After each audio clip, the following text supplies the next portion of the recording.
नमस्कार, मैं कमलेश कबीर आपका एक बार फिर स्वागत करता हूं इस नए एपिसोड में।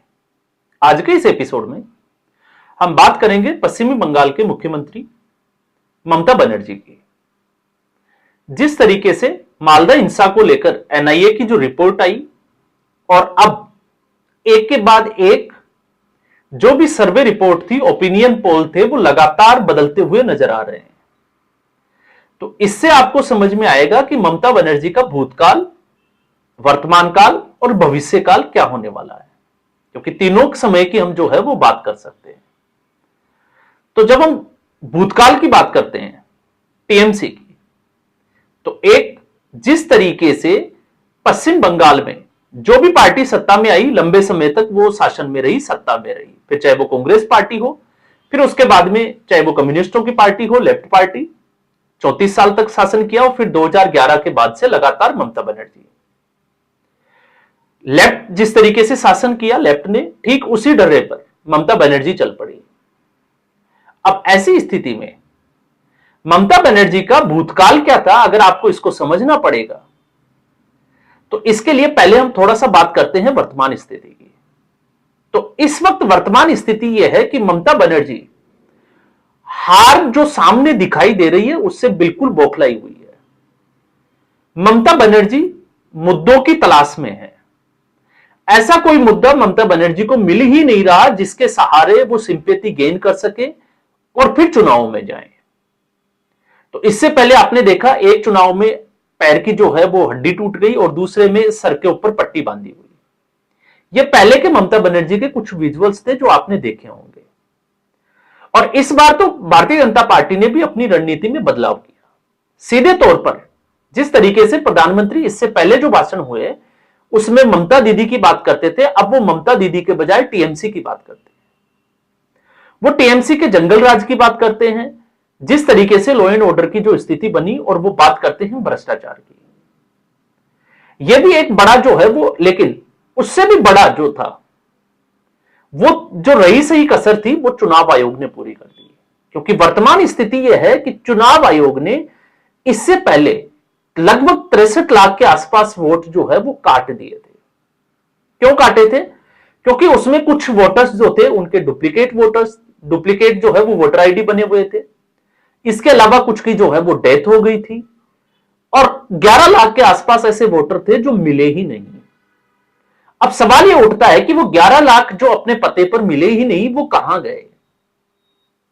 तो वो कहां गए उसको अगर आपको समझना है तो पश्चिम बंगाल की जिस तरीके से डेमोग्राफी में बदलाव आया, लोगों को गलत तरीके से, अवैध तरीके से वोटर आईडी कार्ड बनाए गए, उनके लिए राशन कार्ड बनाए गए, उनके बैंकों में खाते तक जो है वो खुलवाए गए और फिर उनको सरकारी योजनाओं का पैसा भी जाने लगा। ऐसे बहुत सारे लोग एसआईआर की प्रक्रिया के डर से ही या तो वो भारत छोड़कर बांग्लादेश की तरफ चले गए या फिर वो बिहार, आसाम या दूसरे राज्यों, उत्तर प्रदेश जैसे राज्यों में वो मूव कर गए। अब उनकी तलाश जो है वो जारी थी। अब उनका क्या होगा? क्या वो पश्चिम बंगाल के चुनाव के बाद वापस लौटकर आएंगे, नहीं आएंगे, वो एक अलग विषय है, जांच का विषय है। तो टोटल जो वोटर्स की संख्या थी वो लगभग 1,23,00,000 के आसपास ऐसे वोटर थे जो चुनाव आयोग की उस लिस्ट में थे, जिसमें से 63 लाख पहले ही हट गए, बचे 60 लाख। 60 लाख वो वोटर्स थे जो किसी ना किसी कॉन्टेक्स्ट में वो न्यायपालिका के पास या चुनाव आयोग में उन्होंने अपना जो फॉर्म था वो भर के दिया।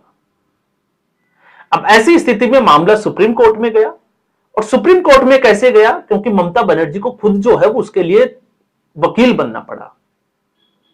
अब इससे यह जरूर साबित हो जाता है कि आखिर ये वोट जो थे जो कटे हैं, जो 11,000 वोटर्स जो मिल नहीं रहे, 11 लाख वोटर्स, और इसके अलावा अभी की जो स्थिति में जो वोटर्स है वो किसका वोट बैंक होंगे? तो इससे कहने की जरूरत नहीं है, सब समझदार है कि वो किसके वोटर्स होंगे।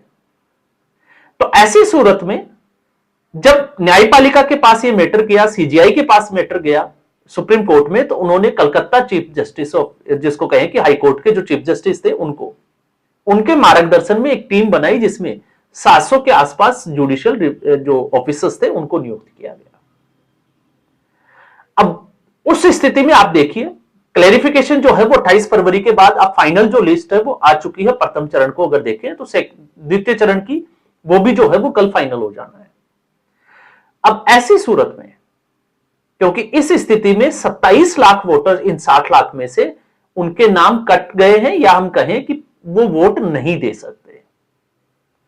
अब यह बड़ी चुनौती है, न्यायिक प्रक्रिया में समय लगेगा, सुनवाई होगी, वो सामने आएंगे, क्या दस्तावेज होंगे नहीं होंगे, वो संदिग्ध है। जुडिशियल ऑफिसर ने भी उनको जो है वो नकार दिया। तो ऐसी स्थिति में 90 लाख के आसपास वोटर जो है वो पश्चिम बंगाल में कट जाते हैं। तो आप अंदाजा लगा सकते हैं कि इस वक्त पश्चिम बंगाल में क्या हालात होंगे।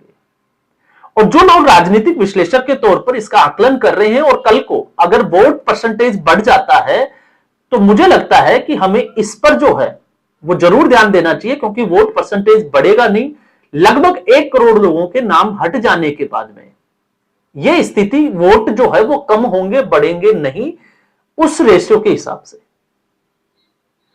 तो यह नहीं कि वोट बैंक जो है वो बढ़ गया या किसी को ज्यादा पड़ गए, क्योंकि यहां पर स्थिति पश्चिम बंगाल में उल्टी है। अब ऐसी सूरत में जो नया सर्वे आया है, क्योंकि यहां पर बड़ा चौंकाने वाला जो सर्वे, अब ओपिनियन पोल जो है वो लगातार चेंज हो रहा है। जिस वर्तमान स्थिति की हम बात कर रहे हैं, लगभग हर जो जिला है या कॉन्स्टिट्यूएंसी जहां पर बनाई हुई है, चाहे वो मालदा हो, मुर्शिदाबाद हो, उत्तर 24 परगना हो, तो अब लगभग 3 से 4 सीट जो है वो हर ओपिनियन पोल वाले भारतीय जनता पार्टी की बढ़ा के बता रहे हैं। तो मतलब हमने आज के 4 दिन पहले जो वीडियो बनाया था कि भारतीय जनता पार्टी इस वक्त 145 से 160 के आसपास जो है वो खड़ी दिखाई देती है, तो अब सारे के सारे ओपिनियन पोल वहीं जाकर जो है वो पहुंच जाते हैं 150 सीटों के आसपास भारतीय जनता पार्टी को दिखाते हैं। मतलब एक तरीके से कड़ी टक्कर दिखाई दे रही है। दूसरा कारण जिसकी हमने पहले भी चर्चा की थी, असदुद्दीन ओवैसी और हुमायूं कबीर। इसके अलावा कांग्रेस पार्टी का सभी सीटों पर चुनाव लड़ना। तो कांग्रेस पार्टी इसलिए इंपॉर्टेंट हो जाती है क्योंकि कुछ मुस्लिम बाहुल्य क्षेत्रों में कांग्रेस पार्टी के कैंडिडेट मजबूत है, भले ही वो जीत हासिल नहीं कर सके, लेकिन अगर वो 5 से 10 हजार, और जहां पर 20 हजार के आसपास वोट कटे हैं और कांग्रेस पार्टी 5 से 10 हजार वोट लेने में कामयाब हो जाती है, तो टीएमसी के लिए बड़ा उलटफेर हो सकता है। तो यह स्थिति, वर्तमान स्थिति ममता बनर्जी के लिए बनी हुई है। और भूतकाल आपने समझा होगा कि यह वोट बैंक किसका होगा और किस तरीके से ममता बनर्जी सत्ता में रही। तो इस बार चुनाव आयोग ने क्या किया, चुनाव आयोग की मॉनिटरिंग में अब जो फैसला लिया गया है, उस फैसले के हिसाब से हर पोलिंग बूथ के ऊपर बीएसएफ का एक महिला और एक पुरुष अधिकारी मौजूद रहेंगे, और बाहर और अंदर पोलिंग बूथ पर सीसीटीवी कैमरे लगे होंगे। इसके अलावा बाहर का जो सुरक्षा घेरा होगा वो सीआरपीएफ के हाथों में होगा। तो आप समझ सकते हैं, चुनाव आयोग ने क्लियर कट जो है वो एक संदेश देने का प्रयास किया है कि इस बार पश्चिम बंगाल का चुनाव बिल्कुल फेयर होने वाला है। और यह भी एक जो है वो ममता बनर्जी की बड़ी समस्या बना हुआ है, क्योंकि इसमें प्रशासनिक स्तर पर ममता बनर्जी कुछ भी नहीं कर सकती जो पहले करती थी। क्योंकि प्रशासनिक प्रक्रिया को जब हम देखते हैं तो फिर मालदा की हिंसा, और यह हिंसा भी ठीक उसी तरीके की थी जिस तरीके से चाहे वो दिल्ली का दंगा हो, चाहे जम्मू कश्मीर से पंडितों को भगाने का एक जो 89-90 में जो काम किया गया उसका, इसके अलावा चाहे वो मुजफ्फर के दंगे हो या संभल की हिंसा हो, एक के बाद एक जो है वो पैटर्न मेल खाता हुआ दिखाई देता है। और मेल इसलिए खाता है क्योंकि एक समुदाय विशेष और एक संगठन विशेष के लोग जिस तरीके से, क्योंकि ऐसी घटना अचानक होने वाली घटना नहीं होती है। आप सोचकर देखिए, एनआईए की जो रिपोर्ट थी ये ठीक उसी तरीके से है, और जो जो चीजें सुप्रीम कोर्ट के पटल पर रखी एनआईए ने वो तो बिल्कुल ही चौंकाने वाली थी, जिसमें एक के बाद एक लगातार सीसीटीवी का खराब होना। तो ये कोइंसिडेंट कैसे हो सकता है कि सारे सीसीटीवी उसी दिन खराब हो जाएं? जहां पे ये घटना घटी, जहां पर 7 जुडिशियल ऑफिसर को बंधक बनाया गया, उसके मेन गेट का सीसीटीवी भी जो है वो खराब। तो अब एनआईए ने उसकी ऑडिट के जो लिए जो है, या हम कहें कि जांच के लिए भेज दिया है। इसके अलावा जिस तरीके से मस्जिदों से ऐलान किया गया, क्योंकि मस्जिदों से ऐलान करने का मतलब आप समझ सकते हैं कि ज्यादा से ज्यादा भीड़ इकट्ठी करना, और ऐसा 1989-90 में जम्मू कश्मीर से जब पंडितों का प्लान हुआ तब भी मस्जिदों से ऐलान हुआ था। तो उसका इस्तेमाल किया गया, ई रिक्शा इस्तेमाल किया गया, लोगों को लाने के लिए, भीड़ को इकट्ठा करने के लिए, और देखते ही देखते 1500 लोगों की एक भीड़ इकट्ठा कर ली। तो एक पूरे के पूरे सुनियोजित तरीके से, और एनआईए अब जो है वो इस जांच में लगा हुआ है कि इसकी जो, जिसको हम कहें कि इसके तार किन राज्यों से, और कहीं जो है वो बांग्लादेश से तो जुड़े हुए नहीं है। तो अब आप समझकर देखिए कि पश्चिम बंगाल में यह खेल किस लिए हो रहा था। और आज भी ऐसे बहुत सारे जिलों हैं जिनमें हमने पहले बात की थी, इसलिए दोबारा बात करेंगे तो जो है वो वीडियो बहुत बड़ा बन जाएगा, कि मुस्लिम बाहुल्य क्षेत्रों में डेमोग्राफी तो चेंज हुई है, उसके साथ किस तरीके से एक अलग तरीके का जो है वो खेल खेला जाता है, किस तरीके से वोटर जो है वो बनाए जाते हैं, और ये वोटर जो है वो एक तरीके से सत्ता की चाबी बन जाता है। इसलिए डेमोग्राफी चेंज की गई, और यही एक वजह थी कि केंद्र सरकार के, या हम कहें कि गृह मंत्रालय के द्वारा एक के बाद एक 7 बार जो है वो ममता बनर्जी को चिट्ठी लिखी गई, लेकिन अंतरराष्ट्रीय जो बॉर्डर है उसकी फेंसिंग के लिए ममता बनर्जी की तरफ से कोई जवाब केंद्र सरकार को नहीं भेजा गया। तो भूतकाल में, चाहे वो संदेशकाली हो, आरजीकर हो, हम उनकी बात नहीं करेंगे, हम बात करेंगे चुनावी हिंसा की। चुनावी हिंसा सबसे ज्यादा अगर किसी राज्य में हुई तो वो पश्चिम बंगाल में हुई, उसका इतिहास रहा। क्यों हुई? क्योंकि सत्ता में बने रहने के लिए जो भी सत्ताधारी दल था उसने उसका इस्तेमाल किया। वर्तमान स्थिति में अगर आप देखोगे तो जिस तरीके से टीएमसी काम कर रही है, टीएमसी बौखलाई हुई है, स्टेटमेंट दे रही है, साफ जाहिर होता है कि टीएमसी को सामने हार दिखाई दे रही है। तो इससे आप अंदाजा लगा सकते हैं कि इस बार टीएमसी का भविष्य क्या होने वाला है। और उसका दूसरा कारण यह भी होगा कि भारतीय जनता पार्टी ने अपनी जो गलतियां थी उससे सबक लेते हुए जिस तरीके से रणनीति में बदलाव किया है, तो यह एक पूरा पैटर्न जो है वो पश्चिम बंगाल के भविष्य को तय करेगा।